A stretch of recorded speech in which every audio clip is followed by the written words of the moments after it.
Well, here on CoastLife, we have been counting down the days until the rally for first responders. Coming up. Yes, we're very excited. And you'll remember yesterday, if you saw, we had a pretty emotional interview. Yes.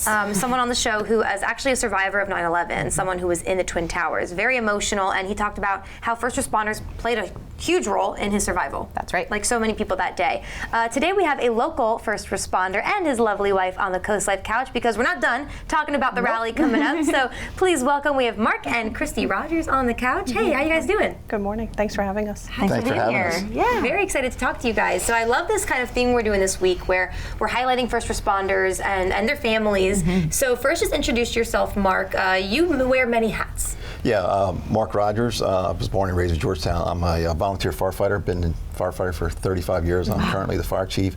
Also, just recently retired 2 weeks ago from the Georgetown Police Department after 20 and a half years. Well, congratulations. Huge. I mean, that's incredible. Most people have one job, right? You know, especially a stressful job. Yeah, well, and I imagine being a first responder is a 24-hour job. That's not really one that you ever get to kind of put away. No, you're correct. Yeah. You're always thinking about fire and safety, police. So, yep. And Kristy, what about you? My fiance used to be a police officer, and I remember it's hard days for the wife. So what is it like for you to be married to someone who's a double first responder? Yeah, sure. So since being with Mark, it's been life. You know, like he just mentioned, his years of service, both to the fire company and police department, it's just been life. But, you know, when someone is called to duty, it's that quick prayer that, you know, please, you know, for God to keep his hand of protection over him and his team and that they come home safely. So like I said, the hat is different with fire or police. You know, you have a duty schedule or you have that quick call, but someone needs you, and that's what's important for them to respond to. Absolutely. Definitely. That's a good outlook that you have. Yeah, because it can't be easy, of course, on both your ends. So what does it mean to you to be a first responder? Why did you get into this in the first place? Well, I got into the fire, I was born and raised in that. My grandfather was a volunteer firefighter. He was actually fire chief of Georgetown. My dad was a firefighter, so at a young age I was going to the firehouse. So I followed their footsteps. My brother's a firefighter. My son's actually a firefighter. He's actually assistant chief under me. So my uncle's a firefighter, and my nephew. So it was bred in our family at a young age. At a young age, I was just going to the firehouse, and I loved it. That's incredible. Wow. So, of course, we have the Rally for First Responders coming up. I'd love to hear from both of you what it means to have an event like this that brings a community together to celebrate you. Well, I just think it's great for what they're doing, and it shows what first responders do, especially volunteers. You know, we're leaving our families and homes. We're getting up from dinner. We're getting up at 2 in the morning. Maybe just getting back in time to get a shower to go to work. So it's great that they're recognizing first responders for what we do. You know, we actually put our lives on the line every day. People think about, you know, paid New York City firefighters, things like that, but we're doing it right here in Little Sussex County, and we're volunteering. So yeah, that's absolutely. incredible. How would you encourage people who maybe want to get involved in volunteering? Just stop by and chat with your local fire department. I think once you get involved, you'll like it. You're giving back to your community. It's a good feeling. And it's a fellowship, it's a family once you get involved. So it's something great. I would encourage everybody to look into it. Yeah. Kristy, do you feel that family aspect as well?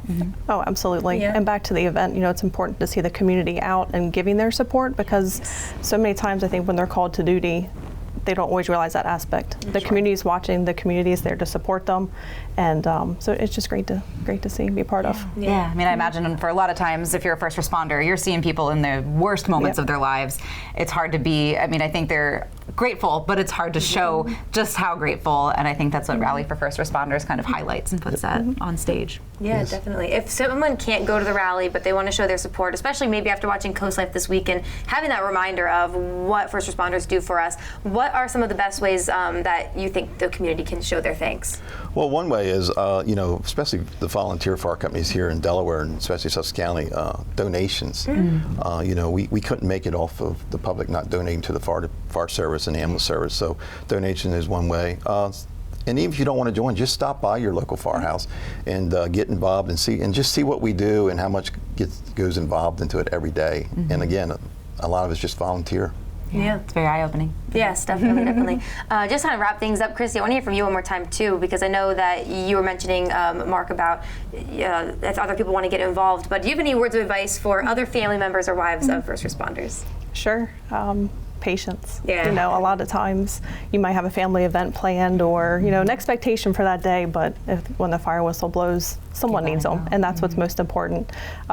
Like you said, it's a family, and there are many connections that you can make, and again, just be supportive to your first responder. Awesome. Not an easy life, but you guys, 15 years, people. Yeah. I think it's very exciting. They can do it. So thank you guys for coming on today, and thank you for telling us you know, some insight into your life. It means a lot. Sure. Thank you. Thank you. Thanks for having us. Of course, anytime. Come back anytime you guys want.